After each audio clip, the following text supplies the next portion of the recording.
we'll start learning their team's motivations, what they might be aiming for as the offseason begins. It's kind of like the kickoff to the offseason, really.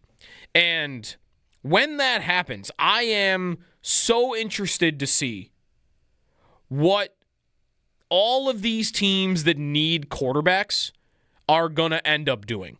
Because I'm not sure I've ever seen, and maybe there's a year in the past that I'm not thinking of, a year where you have this many quarterback-needy teams and not enough obvious quarterbacks to fill all those spots. I feel like it's more common that we've seen the opposite, where there's a bunch of quarterback ideas, whether that's rookies, trade, free agency, and you haven't had a lot of openings. This year, I count minimum 7 teams that need to be right now looking really hard at what they're going to do. And names, and that is not including, by the way, Fernando Mendoza and the Raiders. Because that one to me is obvious. We know what they're going to do. We know they're going to pick Mendoza. We know he's going to start for them. So, I'm not even including the Raiders for that. Finding 7 quarterbacks that are reasonably good ideas for these teams, I don't see it. And 2 of those 7 are in the AFC East. And what are their answers to that question going to end up being? I think Minnesota is maybe grouped together with, I would say, Indianapolis and Pittsburgh as 3 teams that are going to be trying to do whatever is best in their interest to win right now and do that, be aggressive on it. I don't know if Pittsburgh is really worth being lumped into the same group here, but Minnesota has a roster that can win and win big, but they're just nowhere at quarterback. They might even continue with J.J. McCarthy. And then Indianapolis is same thing. Good roster, good coach. Last year when Daniel Jones was healthy, it looked really good. They were going to make the playoffs.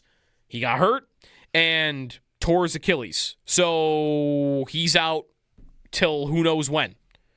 But him, after being injured in November, being ready for August training camp does not sound realistic to me. And Daniel Jones is also a free agent. So Indy is a little trickier because I think they have to figure out, do we want to just run it back with Daniel Jones? And if we do that, what are we doing in the meantime until he's healthy enough to play? And you don't even know what he's going to look like when he comes back.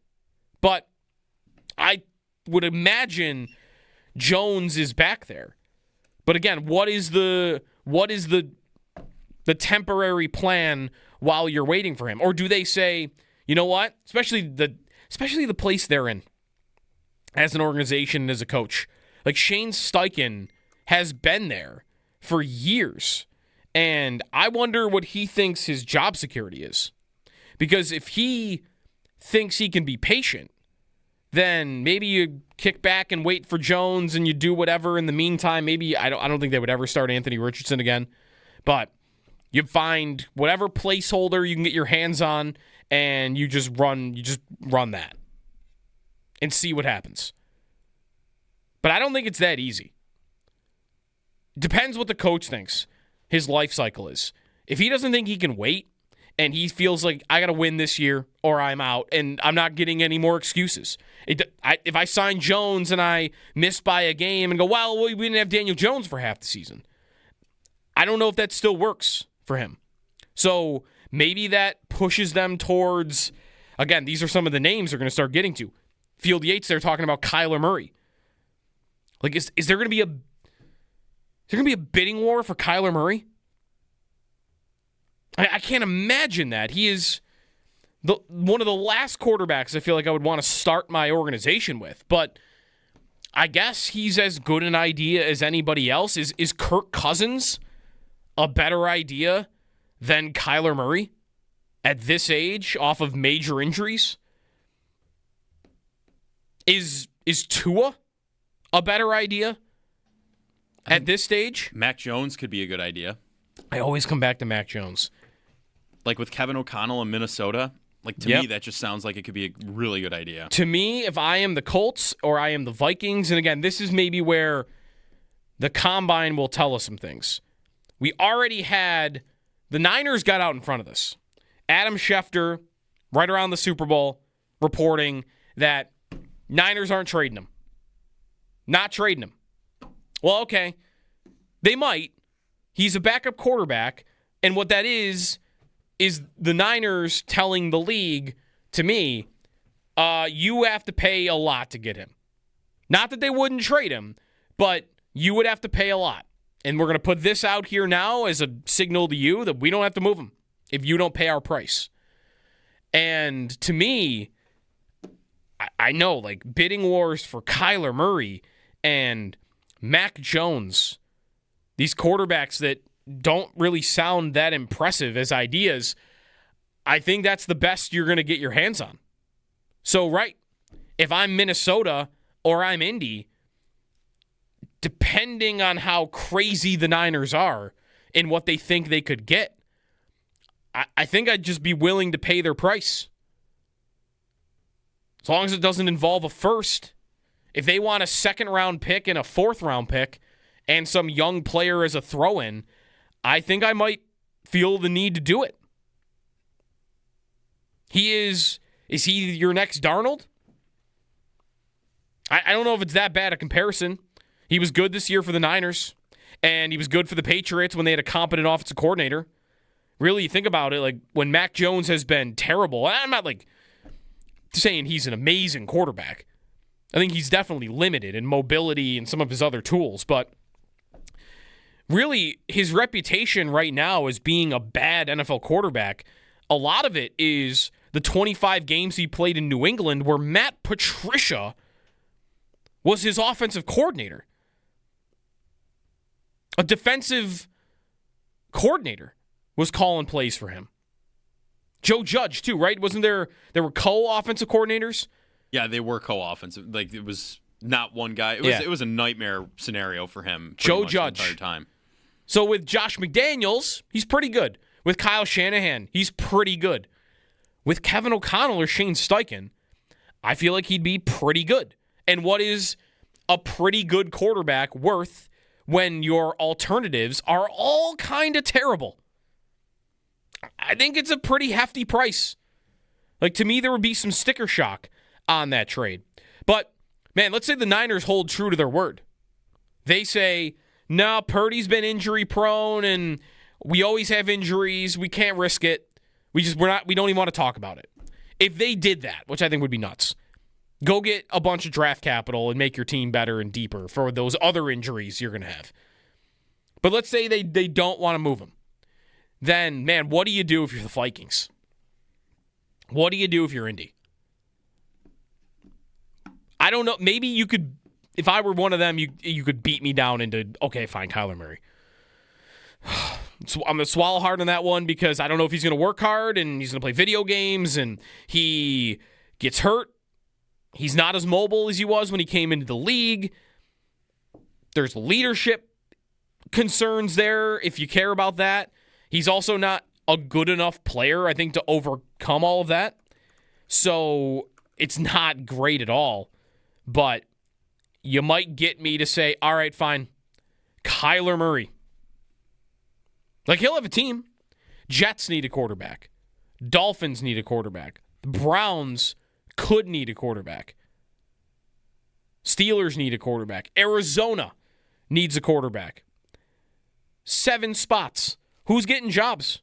Is Jacoby Brissett getting a job? Is Tua getting a job? Is Malik Willis automatically getting a job? That sounds like that's going to happen. Malik Willis is going to be a week 1 NFL starting quarterback. And maybe that's deserved. He looked good in Green Bay in the couple of times that he got in there. He's super athletic. There were a lot in the draft process that loved him when he was coming out a couple of years ago. But it's just not much to go on. He's threw 150 passes in 4 years. You don't have much sample size. I think the two teams in the Bills division are interesting, but not as interesting for the long term. Neither team's going to be good this year. And I don't know that there's a quarterback move out there that I would say Miami or the Jets are any threat at all for next year. That guy doesn't exist.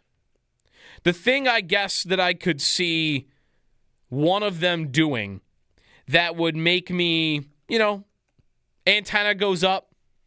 Okay, let's see what this is. It would just be a rookie. But the only rookie that either of the two can draft that sounds reasonable at all right now is Ty Simpson from Alabama.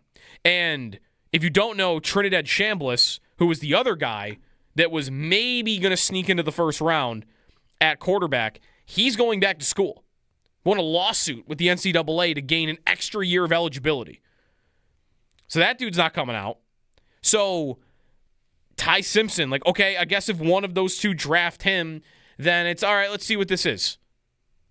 And maybe they strike gold. But I don't know how hopeful either of those teams would be that that's about to happen if they even draft that guy. So, to me, whoever starts week 1 of 2026 for the Dolphins and the Jets, that's not their long-term plan. Again, unless it's Simpson. Anything else, I think you're just buying time and trying to, establish your culture, remain competitive until a better idea becomes available to you. The last thing that interests me about this quarterback grouping this year is Aaron Rodgers. Because I don't think it's a slam dunk that he goes back to Pittsburgh. Mike McCarthy is the head coach. That did not end well in Green Bay, but I guess they've made up since then. But still, I think reading a lot about Minnesota is the most interesting team of all these. Good roster, team to care the most about. They can attract the best guy. They just fired the general manager. And from what I've read in the last month or so, is that O'Connell was kind of into the idea of Aaron Rodgers. And Diana Rossini had been reporting last year that Minnesota was the job that Rodgers wanted. That's where he originally wanted to go. He ended up going to Pittsburgh. Maybe he ended up liking it. But would it be different this go-around? If the GM is gone and that chess piece out of the equation changes things on their end, and Rodgers wants to go to the team that he wanted to go to last year, then that would be the one combination that I could see that doesn't include him staying in Pittsburgh. Him going to the Vikings and being a placeholder there for a year or two and just trying to win. And that would leave Pittsburgh without a dance partner. It's really interesting. 7 teams, I think, all could say they want and need a quarterback, and you're not going to find 7 good ideas, especially if the Niners don't want to trade Jones. 803-0550 is the phone number. The Bills hired a Super Bowl winning coach on Friday. Not Super Bowl winning. Kubiak went with the Broncos. Should know this. Yes. John Fox was in Denver, and they lost the Super Bowl. Then he got fired, and then I believe Gary Kubiak came in and he won. And he keeps the Carolina connection alive, too. He does. That's true. So John Fox is going to be senior assistant for the Bills. I heard Sal talk about a little of this over the weekend. I don't think he's going to have a major role. It could be one of those things where he's just on call whenever Joe Brady needs some advice or somebody else on the staff needs that. Or maybe he will be in the building and he is helping get the season rolling and training camp stuff, and maybe he's not taking as big of a role on once the season begins. I don't know that his role really matters a lot. Just interesting that he's now in the building. And I guess I get it. Like, he was the only guy, I think, that they hired that had been a long-time head coach in the league. So, John Fox, senior assistant. He had not worked in the league in 3 years. The Lions in 2023. His Super Bowl, so he went to the Super Bowl in 2014 with Denver. And they lost to Seattle. Then he had one more year. They lost to Indy in the second round, and then he got fired. So, he did not win. He went with Denver, and he went with Carolina and lost that one too. So he's been to the Super Bowl, but not a Super Bowl winning coach, John Fox. So he keeps the Carolina connection alive. The other thing he does, which I think we gotta reset. I do believe that Carolina North is going to start to evolve into Denver East because they're hiring a lot of old Broncos coaches. John Fox, one of them. Pete Carmichael, another one of them. There were a few others, I believe, they hired as assistants. Jim Leonard. Right, thank you. The defensive coordinator, Jim Leonard. Free agency, like Alex Singleton at linebacker. There's some safety ideas. Get ready. Carolina North about to become Denver East. 803-0550 is the phone number. The Sabres are off until next Wednesday. Got a deadline thought on them when we come back?